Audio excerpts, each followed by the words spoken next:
లోకేష్ గారు ఉన్నారు, ఆయన ఎడ్యుకేషన్ కాదట్లేదు, తీసుకొస్తాడు. తీసుకొచ్చిన కూడా ఏమీ లేదు. ఆ సంస్థ వచ్చింది, ఈ సంస్థ వచ్చింది, ఈ ఐటీ రంగం వచ్చింది, ఈ ఐటీ రంగం వచ్చింది, అదిగో 10,000 జాబ్ అంటున్నాడు, 20,000 జాబులు అంటున్నాడు. ప్రతిదీ ఎక్కడ చూసినా కూడా ప్రతి ఇంట్లో ఒక ఇంజనీరింగ్ స్టూడెంట్ కానీ ఐటీ రంగం స్టూడెంట్స్ కానీ ఎవరో ఒకరు కంపల్సరీగా జాబులు లేకుండా అల్లాడుతున్నారు. హైదరాబాద్లోనే ఉన్నారు. పథకాలు ఇవ్వడానికి కానీ అభివృద్ధి చేయడానికి కానీ సమయం పడుతుంది అంటున్నారు కదండి. సమయం పట్టిద్దండి. పథకాలు ఇప్పుడు జగన్ ఇచ్చినంత తొందరగా వీళ్ళ వల్ల కాదురండి.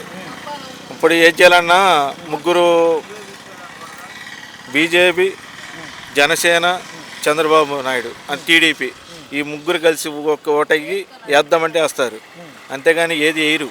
ఇది జగన్మోహన్ రెడ్డి అని ఒక్కటి సింగల్ కాబట్టి ఇది వేద్దామంటే ఆయన జగన్మోహన్ రెడ్డి మనసులో వచ్చింది కాబట్టి పలాంటి ఆయన కంటే పలాంటి ఆయన బట్టను నక్కాడు.